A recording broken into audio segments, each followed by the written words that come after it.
No marketing digital, sem identificar a sua persona, não há estratégia que funcione. Persona, é sobre isso que a gente vai falar no Dicas do Esquadrão de hoje.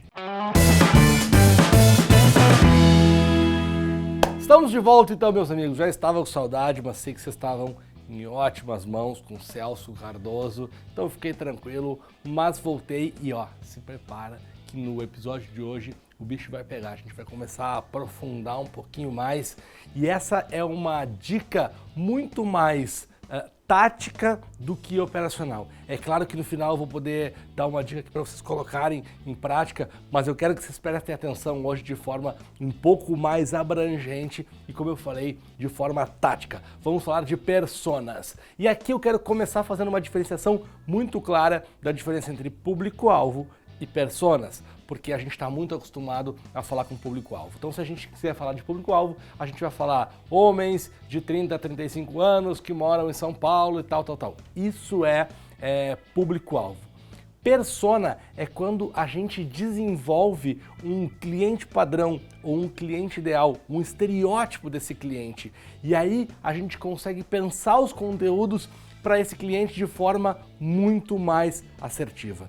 Para criar uma persona, a gente se baseia em dados reais sobre aquele cliente que a gente está querendo conversar. E agora eu vou fazer uma lista aqui com vocês de quais são as características principais para que vocês possam gerar uma persona. Vamos lá, para definir uma persona, então, primeiro você tem que dar um nome para sua persona. Exatamente, um nome, tem que levar muito a sério. Você tem que enxergar naquela persona, de fato, o seu cliente ideal. Então, vamos dar um nome para nossa persona aqui, pode ser Roberto. Gosto muito do nome Roberto, porque não sei, só porque eu gosto mesmo do nome Roberto. Então, você vai falar a idade, o cargo. Então, vamos lá, o Roberto tem em torno de 30 anos. Qual é o cargo do Roberto? O Roberto, ele é dono de uma loja que vende ar-condicionado, pode ser, então vamos lá. Ou gerente de uma loja. Então, Roberto, 30 anos, gerente de uma loja que vende ar-condicionado. Quais são os hábitos do Roberto? O que ele faz no dia a dia?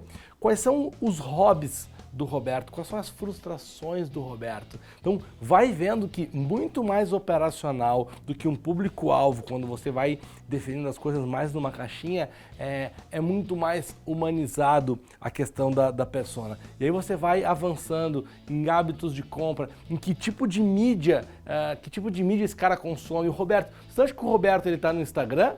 Ou ele está no YouTube, ou ele está no Facebook, ele está em todas, mas qual é a rede social que o Roberto, vocês acham que o Roberto mais acessa? Qual é o tipo de telefone que o Roberto tem? Vocês acham que é iPhone ou vocês acham que ele tem um sistema Android? Porque tudo isso vai fazendo muita diferença na hora de definir. Então percebe que quando você consegue imaginar o seu cliente perfeito e quando você consegue definir uma persona, você tem muitas vantagens. A primeira vantagem é que você pode criar uma estratégia mais direta para aquele cara. Tem uma frase que eu adoro, que eu falo nas minhas palestras, que é: eu falo melhor quando eu sei com quem eu estou falando. Então, conhecer a persona de com quem vocês vão falar é fundamental. E tem mais vantagens ainda. Quando você sabe, então, exatamente a sua persona, vamos lá pegar o Roberto, 30 anos, gerente de uma loja que vende ar-condicionado, você sabe, por exemplo, qual é o tipo de linguagem que um gerente vai querer escutar de você se a sua persona for, porque pode ter mais de uma persona. Isso também é importante. Você não precisa definir só uma persona, você pode ter 2 ou 3 e aí criar conteúdos específicos. Essa é a grande sacada desse episódio. Quando você sabe qual é a sua persona, você consegue criar um conteúdo mais assertivo.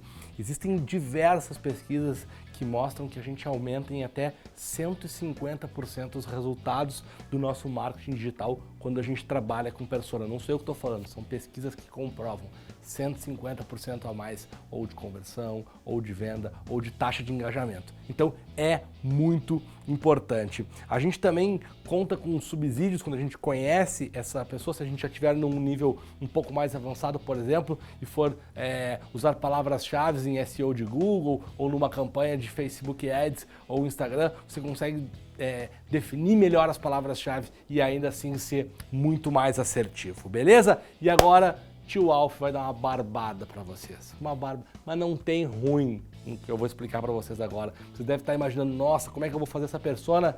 Eu vou apresentar para vocês o fabuloso, está na tela aqui, pá, www.geradordepersona.com.br. Você vai entrar nesse site e é divertidíssimo, divertidíssimo.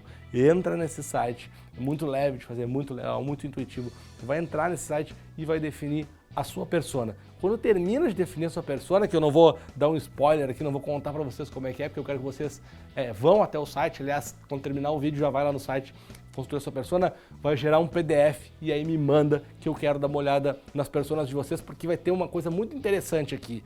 Cada um do esquadrão vai gerar uma persona e aí eu quero ver qual é o público que cada um tá olhando, para onde cada um tá pensando. Eu vou fazer um comparativo disso e depois eu volto aí nos próximos capítulos e comento um pouco disso com vocês, beleza? Esse foi o nosso episódio de persona. Semana que vem eu tô de volta com mais dicas do esquadrão.